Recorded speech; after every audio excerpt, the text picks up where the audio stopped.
لیکن آج جن لوگوں نے حلف لیا، میں دیکھ رہا تھا، ایک سابق صدر ہیں، اس میں 4 سابق وزیر اعظم، یعنی سید یوسف رضا گیلانی، راجہ پرویز اشرف، میاں شہباز شریف، میاں نواز شریف، پھر 3 سابق اسپیکر، اگین راجہ پرویز اشرف، سید یوسف رضا گیلانی، اسد قیصر، ساتھ اور ایاز صادق 4 اسپیکر ہو گئے.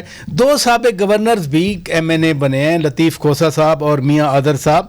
آپ نے یہ مناظر ان سب بڑے بڑے رہنماؤں کو آج ایوان میں دیکھا، آپ کیا دیکھ رہے تھے؟ جی میں آپ گیلری میں تھے، آپ کیا دیکھ رہے تھے، کیا محسوس کر رہے تھے؟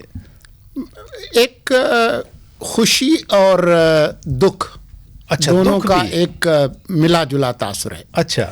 کیونکہ جس سنجیدگی کی میں توقع رکھ رہا تھا، وہ سنجیدگی اور شائستگی جو کہ پاکستان کی قومی اسمبلی، جو کہ اعلیٰ ایک ایوان ہے منتخب براہ راست عوام کے ووٹوں سے، تو جس طریقے سے نعرے بازی ہو رہی تھی، جس طرح سے میں نے دیکھا کہ سابق وزیر اعظم نواز شریف کے خلاف ایک ہوٹنگ اور ہلڑ بازی کرنے کی کوشش کی گئی، وہ بہت افسوسناک تھا. مجھے اس طرح کا لب و لہجہ دوسری طرف سے نظر نہیں آیا. تھوڑا بہت تو تھا لیکن وہ نہیں تھا.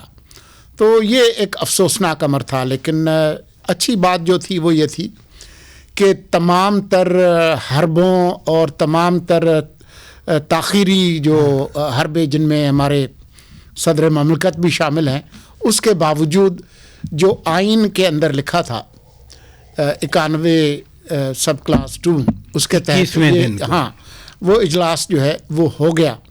تو یہ ایک اچھی بات تھی، کیونکہ آپ کے پاس میں جب بھی آیا ہوں وزیر بننے کے بعد، میں نے ہمیشہ یہی کہا ہے، الیکشنز ہوں گے وقت پہ ہوں گے. ہاں، آپ نے 2 مہینے پہلے کہا تھا کہ جمعرات ہوگی، 8 فروری ہوگی. مجھے اچھی طرح یاد ہے، کیونکہ آپ کو پتہ ہے افواہیں بھی ہوتی ہیں، اسپیکولیشن بھی ہوتی ہیں، لیکن آئی ریممبر بالکل آپ نے کہا تھا بروز جمعرات. مجھے اس دن ٹو بی آنیسٹ جمعرات کا میرے ذہن میں نہیں تھا، ہمیں تو 8 فروری کا ذہن میں تھا.